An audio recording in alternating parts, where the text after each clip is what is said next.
اعوذ باللہ من الشیطان الرجیم بسم اللہ الرحمن الرحیم۔ ناظرین کرام السلام علیکم ورحمۃ اللہ وبرکاتہ۔ ناظرین، اصحابی کالنجوم کے موضوع پر اپنے ڈسکشن پروگرام کی سیریز کے ایک اور ایپیسوڈ کے ساتھ ہم آپ کی خدمت میں حاضر ہیں۔ ناظرین، آج کے ایپیسوڈ میں خاکسار کے ساتھ جو علماء کرام شریک گفتگو ہوں گے، میں سب سے پہلے ان کا تعارف کروا دیتا ہوں۔ محترم مولانا محمد حمید کوثر صاحب اور ان کے ساتھ والی نشست پر محترم مولانا شیخ مجاہد احمد شاستری صاحب بھی موجود ہیں۔ میں ہر دو حضرات کا اس پروگرام میں خیر مقدم کرتا ہوں۔ ناظرین، آج کے ایپیسوڈ میں ہم حضرت حمزہ رضی اللہ تعالی عنہ ابن عبد المطلب کی سیرت کا ذکر کریں گے۔ حضرت حمزہ سید الشہداء کے لقب سے مشہور ہیں اور اسی طرح اسد اللہ اور اسد رسول بھی ان کا لقب ہے۔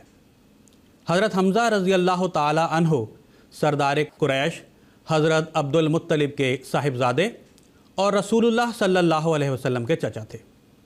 آپ رضی اللہ تعالی عنہ نے اسلام کے لیے بے شمار قربانیاں پیش کیں اور اسلام قبول کرنے کے بعد اپنے اندر بہت نیک تبدیلیاں پیدا کیں۔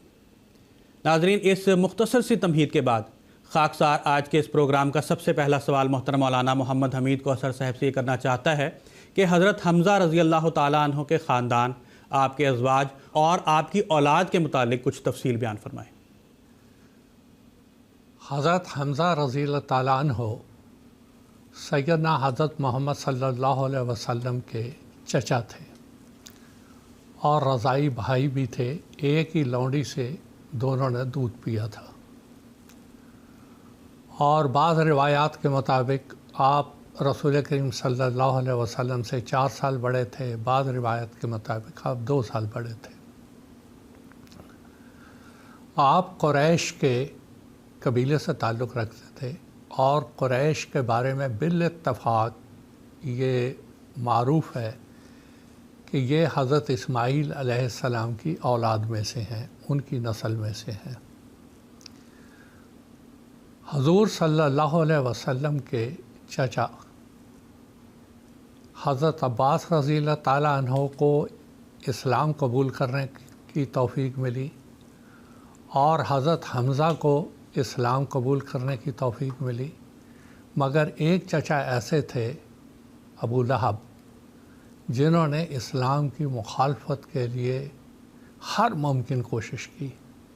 ایک تو یہ ہے نا، انسان مخالفت کرتا ہے کہ مجھے جو یہ کہہ رہے ہیں وہ پسند نہیں ہے۔ ایک یہ کہ لوگوں کو روکنا کہ اس کی بات نہ سنو، اور پھر آپ کو اذیت پہنچانے کی کوشش کرنا اور لوگوں کو منع کرنا، یہ ابو لہب کا کام تھا۔ لیکن اس کے بالمقابل 2 چچا، خاص طور پہ حضرت حمزہ رضی اللہ تعالیٰ عنہ نے بہت قربانی کی۔ یہ رسول کریم صلی اللہ علیہ وسلم پر ایمان لائے۔ رسول کریم صلی اللہ علیہ وسلم پر ایمان لانے کے بعد مسلمانوں میں ایک خاص جوش اور تقویت پیدا ہوا۔ دار ارقم، جو رسول کریم صلی اللہ علیہ وسلم کے ایک صحابی کا گھر تھا، وہاں یہ مسلمان جمع ہوتے تھے۔ حضرت حمزہ رضی اللہ تعالیٰ عنہ وہاں اسلام قبول کرنے کے بعد وہاں جایا کرتے تھے۔ آپ ایک بہادر، نڈر اور جوشیلے انسان تھے۔ اس زمانے کے لحاظ سے سب سے زیادہ ماہر تیر انداز تھے، اور وہی ان کا شوق تھا کہ شکار وغیرہ کے لیے وہ جاتے تھے اور شکار بھی وہ کرتے تھے۔ اسلام قبول کرنے کے بعد جو ایک نمایاں تبدیلی پیدا ہوئی حالات میں، خاص طور پہ اسلام کے تعلق سے، اس وقت تک یہ سمجھا جاتا تھا کہ جو لوگ مسلمان ہو رہے ہیں وہ زیادہ تر غلام، کمزور یا قریش سے تعلق نہیں رکھتے ہیں۔ ان کے ایمان لانے کے بعد جو عرب قبائل تھے وہ یہ سوچنے پہ مجبور ہوئے کہ حضرت حمزہ رضی اللہ تعالیٰ عنہ کوئی معمولی شخصیت نہیں ہے۔ ایک تو ان کا تعلق قریش سے ہے، دار عبد المطلب سے ہے، اور یہ ایک بہت سمجھدار انسان ہے۔ چنانچہ لوگوں کی توجہ اسلام کی طرف ہوئی، اور جو ایک مخالفانہ رویہ تھا اس میں کمی آنی شروع ہوئی، اور لوگ یہ سمجھنے لگے کہ آخر یہ کوئی انسان ہے جو اسلام میں داخل ہوا ہے، ہمیں سوچنا چاہیے یہ اسلام ہے کیا۔ حضرت حمزہ رضی اللہ تعالیٰ عنہ، ان کی ایک نمایاں جو ان کا وصف تھا، رسول کریم صلی اللہ علیہ وسلم کے پوری طرح مطیع اور فرما بردار تھے۔ کبھی ان کے ذہن میں یہ نہیں آیا کہ یہ میرا بھتیجا ہے یا عمر میں چھوٹا ہے، جیسا کہ قریش کے خاندان میں عام طور پہ ایسا سمجھا جاتا تھا۔ آپ مکمل طور پہ رسول کریم صلی اللہ علیہ وسلم کے مطیع اور فرما بردار تھے، اور جیسے رسول کریم صلی اللہ علیہ وسلم ان کو فرماتے ویسا ہی یہ کیا کرتے تھے۔ حضرت حمزہ سید الشہداء رضی اللہ تعالیٰ عنہ کے بارے میں حضرت خلیفۃ المسیح خامس نصرہ اللہ نصرا عزیزہ نے 4 مئی 2018 کے خطبہ میں بڑی تفصیل سے بیان کیا ہے، اور حضور نے بہت سے ایمان افروز واقعات بیان کیے ہیں کہ اسلام قبول کرنے کے بعد حضرت حمزہ کی طبیعت میں ایک نمایاں تبدیلی آئی، اور یہی اسلام کی خوبی ہے کہ جس نے بھی اسلام کو صدق دل سے قبول کیا اس کے اندر ایک نمایاں تبدیلی آئی، اور وہ ساری بری باتوں سے ہٹ کر اس کی توجہ اللہ تعالیٰ کی طرف ہوئی۔ حضرت حمزہ رضی اللہ تعالیٰ عنہ اس وقت اس زمانے کے حالات سے، تصور کریں بالکل ابتدائی زمانہ ہے، اس زمانے کے حالات سے جو آپ کا نمونہ تھا، اس سے دوسرے قریش کے افراد نے بہت نصیحت حاصل کی کہ ایک شخص جو کل تک ہم میں تھا اور شرک کرنے والا تھا، اور جو کچھ یہاں معاشرے کی برائیاں تھیں وہ کسی نہ کسی رنگ میں اس سے متاثر تھا، مگر اسلام قبول کرنے کے بعد اس کی زندگی کتنی بدل گئی، اور وہ صرف اللہ اور اس کے رسول کے لیے ہو گئے۔ تو یہاں سے جو ہم کو نصیحت ملتی ہے وہ یہ کہ جب اللہ تعالیٰ کے طرف کوئی صدق نیت سے مائل ہوتا ہے، پتہ نہیں وہ کون سی گھڑی ہوتی ہے کہ اللہ تعالیٰ اس کو ہدایت کے راستے پہ ڈال دیتا ہے۔ جب تعصب سے ہٹ کر ایک انسان صداقت کو قبول کرنے کی نیت کرتا ہے تو اللہ تعالیٰ اس کے لیے ہر راہ ہموار کر دیتا ہے۔ آج بھی جو غیر احمدی حضرات ہیں، حضرت مسیح صاحب کی مخالفت کرتے ہیں، ان کے لیے بھی حضرت حمزہ رضی اللہ تعالیٰ عنہ کے قبول اسلام میں ایک بہت بڑی نصیحت ہے کہ دیکھیں ایک انسان جس وقت قبول کر لیا اس نے تو کتنا اس کی زندگی تبدیل ہوئی، اور وہ اللہ اور محمد صلی اللہ علیہ وسلم کا مطیع اور فرما بردار بن گیا۔ تو اسی طرح صداقت قبول کرنے کے بعد اللہ تعالیٰ کی طرف سے بھیجے ہوئے مرسل پر ایمان لانے کے بعد زندگی میں ایک نمایاں تبدیلی آتی ہے، اور اس کے لیے غور کرنا چاہیے۔ ان سارے سوانح کو بیان کرنے کا مقصد ہی یہ ہے کہ رسول کریم صلی اللہ علیہ وسلم نے ایک حدیث بیان فرمائی تھی، اصحابی کا نجوم، میرے جو صحابہ ہیں وہ ستاروں کی طرح، بے ایہم اقتدیتم اہتدیتم، ان میں سے جن کی بھی تم اقتداء کرو گے ہدایت پا جاؤ۔ ایک نجم حضرت حمزہ رضی اللہ تعالیٰ عنہ تھے، ایک ستارہ تھے بالکل ابتدائی اسلام میں، انہوں نے سورج سے روشنی حاصل کی اور سارے اپنے ماحول کو جگمگا کے رکھ دیا۔ آج بھی ہم اپنے بھائیوں کو یہ کہتے ہیں اس حدیث سے فائدہ اٹھائیں، اور صحابہ رسول صلی اللہ علیہ وسلم کے بارے میں حضرت خلیفۃ المسیح خامس اید اللہ تعالیٰ بن عزیز جو ان کے اسوہ بیان کر رہے ہیں اس سے استفادہ کریں اور ہدایت کو قبول کرنے کی طرف آگے بڑھیں۔ اللہ ان کو توفیق دے۔ جزاکم اللہ تعالیٰ احسن الجزا۔ اسی تسلسل میں خاکسار محترم مولانا شیخ مجاہد احمد شاذلی صاحب سے درخواست کرتا ہے کہ حضرت حمزہ رضی اللہ تعالیٰ عنہ کے جو قبولیت اسلام کے بارے میں کچھ تفصیل بیان فرمائیں۔ جزاکم اللہ۔ حضرت حمزہ حضرت صلی اللہ علیہ وسلم کے چچا تھے، اور قریش کے خاندان سے آپ کا تعلق تھا، اور حضرت حمزہ رضی اللہ تعالیٰ عنہ حضور صلی اللہ علیہ وسلم کے رضائی بھائی بھی تھے۔ حضرت حمزہ رضی اللہ تعالیٰ عنہ ایک روایت کے مطابق حضور صلی اللہ علیہ وسلم سے 4 سال عمر میں بڑے تھے، اور آپ نے جو قبول کیا اسلام کو وہ بالکل ابتدائی زمانے میں قبول کیا۔ آپ کے قبولیت اسلام کا جو واقعہ ہے وہ تاریخ اسلام میں انتہائی اہم منفرد اور مشہور ہے۔ ایک بار ابتدائی زمانے میں جب حضرت صلی اللہ علیہ وسلم مکہ کی مختلف گلیوں میں مختلف میدانوں میں تبلیغ اسلام کر رہے تھے، خدا تعالیٰ کی توحید کی تعلیم پہنچا رہے تھے، آپ صفا اور مروہ پہاڑیوں کے درمیان بیٹھے تھے اور خدا تعالیٰ کی توحید کو پہنچانے کے لیے، پیغام کو پہنچانے کے لیے مختلف انداز میں سوچ رہے تھے۔ اسی دوران ابو جہل وہاں آتا ہے اور آنے کے بعد وہ حضرت صلی اللہ علیہ وسلم سے باز پوس کرنے لگتا ہے، سوال و جواب کرنے لگتا ہے، اور اس بات پر کہ آپ کیوں تبلیغ کر رہے ہیں، خدائے واحد کی کیوں تبلیغ پہنچا رہے ہیں، آپ کو برا بھلا کہنے لگتا ہے۔ اور یہاں تک لکھا ہے تاریخ میں کہ گالیوں پر بھی وہ اتر آیا۔ ان سب کے ہونے کے باوجود بھی حضور صلی اللہ علیہ وسلم نے صبر کا نمونہ دکھایا اور ایک لفظ بھی اس کا جواب نہیں دکھایا۔ یہ جو واقعہ ہو رہا تھا، حضرت حمزہ کے گھر کی ایک لونڈی نے اس واقعہ کو دیکھا۔ حضرت حمزہ جیسا کہ ابھی آپ نے سنا کہ ابتدائی زمانے سے ہی انتہائی ماہر تیر انداز تھے، وہ شکار کے لیے باہر گئے ہوئے تھے۔ وہ لونڈی صبح سے ہی پیچ و تاب کھا رہی تھی اور یہ اس بات پر صبر کیے بیٹھی تھی کہ کس طرح ابو جہل نے حضرت صلی اللہ علیہ وسلم کی بے عزتی کی ہے۔ جب حضرت حمزہ شکار سے واپس تشریف لائے ہیں تو اس لونڈی نے آتے ہی یہ کہا کہ تم اپنے آپ کو بڑے بہادر کہتے پھرتے ہو، تمہارے بھتیجے کے ساتھ آج یہ واقعہ ہو گیا ہے کہ اس طرح ابو جہل نے آپ کو برا بھلا کہا اور آپ کو خدا نخواستہ ذلیل کرنا چاہا۔ حضرت حمزہ رضی اللہ تعالیٰ کی طبیعت میں جوش تھا، بہادری تھی۔ آپ اسی وقت اٹھے اور اٹھنے کے بعد آپ خانہ کعبہ کی طرف تشریف لے گئے اور وہاں دیکھا کہ وہاں پر کہاں ابو جہل بیٹھا ہے۔ جاتے ہی اس کے سر پر کمان ماری اور زور سے کہا کہ حضرت صلی اللہ علیہ وسلم پر ایسی باتیں کہی ہیں، میں بھی اب انہی کے دین پر ہوں، اگر تمہارے میں کوئی دم ہے یا کوئی طاقت رکھتے ہو تو مجھ سے مقابلہ کر کے دکھاؤ۔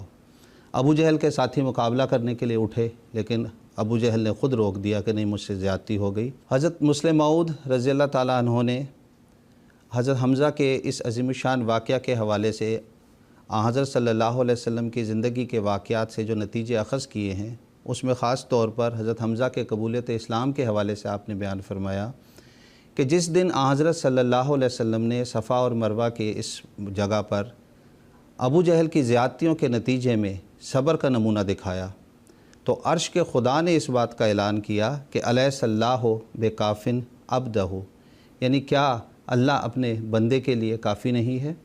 یعنی حضرت صلی اللہ علیہ وسلم نے تو صبر کا عظیم الشان نمونہ دکھایا اور اس کو اف تک نہیں کہا، کوئی جواب نہیں دیا، لیکن اللہ تعالیٰ نے اسی دن پھر حضرت صلی اللہ علیہ وسلم کے اس صبر کے نمونے کے نتیجے میں اسلام کو حضرت حمزہ جیسے بہادر اور جری شخص کو عطا فرمایا، اور آپ نے اسلام جو قبول کیا اس کے نتیجے میں اسلام مکہ کی گلیوں میں پھیل گیا اور ہر ایک جگہ اسلام کا چرچا ہونے لگا، یہاں تک کہ بعد کے جو مستشرقین ہیں جنہوں نے اسلام کے بارے میں کتب لکھی ہیں، انہوں نے اپنی کتابوں میں اس بات کا تذکرہ کیا ہے کہ حضرت صلی اللہ علیہ وسلم کی حضرت حمزہ رضی اللہ تعالیٰ عنہ اور حضرت عمر نے جب بیعت کی، اس کے نتیجے میں اسلام کو بہت زیادہ تقویت ملی ہے، اور ایسے مستشرقین میں سر ولیم میور خاص طور پر ہیں جنہوں نے اپنی کتاب میں لکھا ہے۔ بس اس واقعہ سے اس طرف نتیجہ نکلتا ہے کہ صبر کے نتیجے میں اللہ تعالیٰ نے خود حضرت صلی اللہ علیہ وسلم کو یہ عظیم الشان پھل عطا کیا، جس کے نتیجے میں اسلام بڑی تیزی سے اور سرعت سے پھیلنے لگا۔ جزاکم اللہ تعالیٰ احسن الجزا۔ پروگرام کو آگے بڑھاتے ہوئے خاکسار کا اگلا سوال محترم مولانا محمد حمید کوثر صاحب سے یہ ہے کہ حضرت حمزہ رضی اللہ تعالیٰ عنہ کی جو دینی خدمات تھیں اس کے متعلق کچھ روشنی ڈالیں۔ حضرت حمزہ رضی اللہ تعالیٰ عنہ سید الشہداء، عظیم المثال ایک صحابی تھے، اور آپ کا جو اسوہ ہے وہ یقیناً بہت سو کے لیے مشعل راہ ہے۔ ہجرت کے بعد جب سیدنا حضرت محمد صلی اللہ علیہ وسلم نے مکہ سے مدینہ کی طرف ہجرت کی تو یہ مہاجر لوگ تھے، یہ تو اپنا سب کچھ مکہ میں چھوڑ کے آ گئے تھے، ان کے پاس تو کچھ بھی نہیں تھا۔ عام طور پہ یہ تاجر لوگ تھے اور تجارت جو ہے وہ سرمایے سے چلتی ہے، وہ کچھ بھی ان کے پاس نہیں تھا۔ حضرت حمزہ رضی اللہ تعالیٰ عنہ مدینہ پہنچے تو آپ کی اقتصادی حالت کچھ زیادہ اچھی نہیں تھی۔ رسول اکرم صلی اللہ علیہ وسلم کی خدمت میں حاضر ہوئے کہ مجھے کچھ کام، کچھ ایسا وسیلہ دیں کہ میری کچھ آمد ہو۔ حضور نے ایک نصیحت کی تھی کہ حمزہ، عزت نفس کا خیال رکھو۔ قریش کا کام نہیں اس طرح سے سوال کرنا، یہ آپ نے اپنی عزت نفس کا سوال رکھا اور کوئی مطالبہ نہیں کیا۔ اس کے بعد اللہ تعالیٰ نے نوازا، لیکن اتنا کم وقت تھا کہ سن 2 ہجری میں، یعنی ہجرت کر کے آئے ہوئے ابھی جیسے کہتے ہیں کہ بیٹھنے کا بھی موقع نہیں ملا تھا کہ دوسرے سال ہی غزوہ بدر ہو گیا، اور یہ سب کے سب بے سر و سامانی کی حالت میں وہاں میدان جنگ میں حاضر ہو گئے۔ ان کی تعداد 313 اور وہ 1000۔ اب وہاں پر تو ایک مقابلہ اگر دیکھا جائے ظاہری طور پہ تو کوئی مقابلہ تھا ہی نہیں، وہ یک طرفہ ایک جنگ ہوگی ایک دنیا دار کی نظر میں، لیکن اللہ تعالیٰ کا ایک خاص کرم تھا، فضل تھا کہ مسلمانوں کو فتح ہوئی۔ اس کی تفصیل بیان کرنے کی یہ کا موقع نہیں۔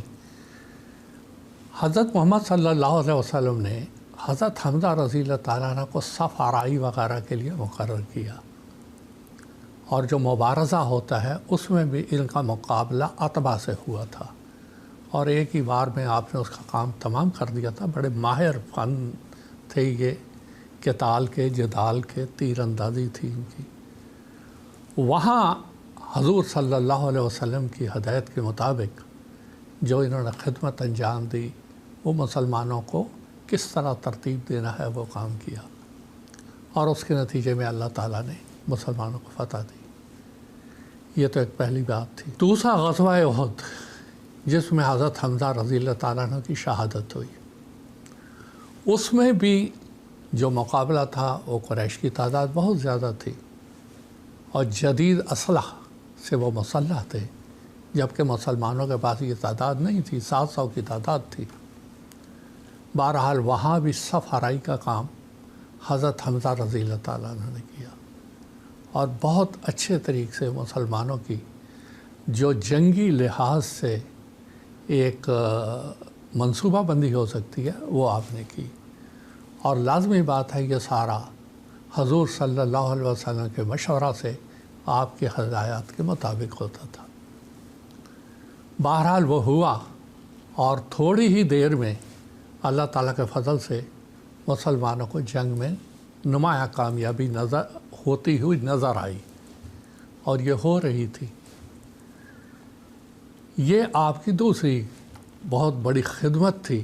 اگر خدمات کو دیکھا جائے تو یہ آپ کی ایک بہت بڑی خدمت تھی جو آپ نے میدان جنگ میں کی، اور اس کی وجہ بھی یہ تھی کہ اگر کوئی دوسرا صف آرائی کرتا اور دوسرا یہ کام کرتا تو جو کہ مقابلہ قریش سے سیدھا تھا، وہ یہ سمجھتے کہ، اور ایک موقع پہ انہوں نے بدر میں کہا بھی کہ ہم ان انصاری جو یہاں پر آئے ہوئے ہیں ان کو ہم کیا جانتے ہیں، ہمارا تو ان سے کوئی جھگڑا نہیں، کوئی مقابلہ نہیں ہے، ہمارے سامنے تو ہمارے اپنی برادری کے لوگ ہیں، قریش ہیں، ان کو بھیجو، وہ ہمارا مقابلہ کریں۔ اور اس کے لیے حضرت حمزہ رضی اللہ تعالیٰ عنہ بدر میں بھی سب سے آگے تھے، اور بدر میں آپ نکلے، حضرت علی رضی اللہ تعالیٰ عنہ آگے آئے، اور یہاں پہ بھی احد میں بھی۔ تو قریش کے قبیلے سے ہونے کی وجہ سے اور پھر جنگی فنون میں مہارت کی وجہ سے آپ نے یہ ساری صف بندیاں کی، لیکن وہاں ایک ایسا افسوسناک واقعہ ہوا جس کی وجہ سے حضرت حمزہ رضی اللہ تعالیٰ عنہ کی شہادت ہوئی۔ لیکن جو ان کا، اب آپ پورا مجموعی طور پہ دیکھیں کہ حضرت حمزہ ہجرت کر کے آئے تھے، اور سن 3 ہجری میں احد کی 3 ہجری میں تقریباً وہ احد کی لڑائی ہوئی تھی، اور آپ کو سنبھلنے میں بھی ابھی موقع نہیں ملا تھا، اور جو آپ کے مکہ کے حالات تھے وہ بھی آپ کے سامنے ہیں۔ لیکن اس ساری زندگی میں آپ نے انتہائی قناعت، سادہ زندگی، اور مدینہ میں بھی آ کے سادہ زندگی اختیار کی، اور جتنی آپ کی بساط اور طاقت تھی آپ نے اسلام کی خدمت کی، غرباء کی خدمت کی، اور یہ ایک بہت بڑا نمونہ آنے والوں کے لیے چھوڑ کے گئے۔ رضی اللہ عنہ و رضوا عنہ۔ جزاکم اللہ تعالیٰ احسن الجزا۔ خاکسار کا اگلا سوال محترم مولانا شیخ مجاہد احمد شاصری صاحب سے یہ ہے کہ حضرت حمزہ رضی اللہ تعالیٰ عنہ کے واقعہ شہادت کی کچھ تفصیل بیان فرمائیں۔ حضرت حمزہ رضی اللہ تعالیٰ عنہ قداور، وجیح اور بہادر انسان تھے، اور اپنے ماحول میں اپنی بہادری کی صفت کی وجہ سے معروف اور مشہور تھے۔ یہی وجہ ہے کہ جب آپ کو اسلامی غزوات کے وقت میں یہ جوہر دکھانے کا موقع ملا تو آپ اس میں پیش رہے۔ جنگ بدر میں جب ابتدا میں شروعات میں انفرادی لڑائی ہوئی تو آپ اس میں موجود تھے۔ اسی طرح جنگ میں آپ نے انتہائی جوہر دکھائے اور قریش مکہ کے کئی بڑے بڑے سرداروں کو جنگ بدر میں قتل کیا۔ اس کے نتیجے میں قریش خاص طور پر آپ کی بہادری کی وجہ سے قریش کی آنکھوں میں آپ کھٹکتے تھے، اور وہ اس طاق میں رہتے تھے کہ کسی طرح ہم حضرت حمزہ رضی اللہ تعالیٰ عنہ سے بدلہ لیں۔ ان بدر کے جو سردار قریش کے قتل ہوئے تھے بدر میں، ان میں طعیمہ بن عدی بھی ایک تھے۔ یہ جب قتل ہوئے تو ان کے عزیزوں نے اپنے غلام وحشی کو یہ کہا کہ آپ اگلے کسی بھی موقع پر حضرت حمزہ کو شہید کر دیں تو اس کے بدلے میں ہم آپ کو آزادی دیں گے۔ اگلے ہی سال جنگ احد ہوئی۔ جنگ احد کے موقع پہ ابتدا میں مسلمانوں کو فتح حاصل ہوئی، لیکن بعد میں حالات نے ایسے پلٹا کھایا کہ حضرت حمزہ رضی اللہ تعالیٰ عنہ جو شروعات میں بہت تیزی کے ساتھ لڑائی کر رہے تھے، آپ کے ہاتھ میں 2 تلواریں تھیں، اور آپ اس بات کا نعرہ لگا رہے تھے کہ میں خدا کا ایک شیر ہوں، اور انتہائی بہادری کے ساتھ لڑ رہے تھے۔ وحشی اس طاق میں تھا کہ کسی طرح موقع ملے اور حضرت حمزہ رضی اللہ تعالیٰ عنہ کو وہ شہید کرے۔ اسی دوران حضرت حمزہ کو ٹھوکر لگتی ہے، اور اس طاق میں وحشی نے اپنے نیزے سے دور سے بھرپور وار کیا جو حضرت حمزہ کے ناف میں لگا، اور اس کے نتیجے میں آپ کو شہادت نصیب ہوئی۔ انا للہ و انا الیہ راجعون۔ حضرت حمزہ کی یہ بہادری تھی جو قریش کی آنکھوں میں کھٹک رہی تھی، اسی لیے حضرت حمزہ رضی اللہ تعالیٰ عنہ کی شہادت کے بعد عتبہ بن ربیع کی بیٹی ہند نے اپنے باپ کا انتقام لینے کے لیے حضرت حمزہ کا کلیجہ نکال کر چبایا، اور اپنے جو اس نے نظر مانی تھی اس نظر کو پورا کیا۔ حضرت صلی اللہ علیہ وسلم کو جب حضرت حمزہ رضی اللہ تعالیٰ عنہ کی شہادت کی خبر پہنچی تو آپ صلی اللہ علیہ وسلم حضرت حمزہ رضی اللہ تعالیٰ عنہ کی نعش کے پاس آ کر کھڑے ہوئے اور فرمانے لگے، اے حمزہ، تیری اس مصیبت جیسی کوئی مصیبت مجھے کبھی نہیں پہنچے گی۔ میں نے اس سے زیادہ تکلیف دہ منظر آج تک نہیں دیکھا۔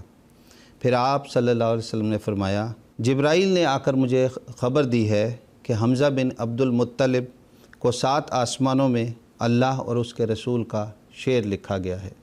جس وقت آپ کی تدفین کا معاملہ آیا تو مسلمانوں کی غربت کا یہ عالم تھا کہ حضرت حمزہ رضی اللہ تعالیٰ عنہ کے تدفین کے لیے جو چادر تھی وہ اتنی بڑی نہیں تھی کہ آپ مکمل اس میں آ جائیں۔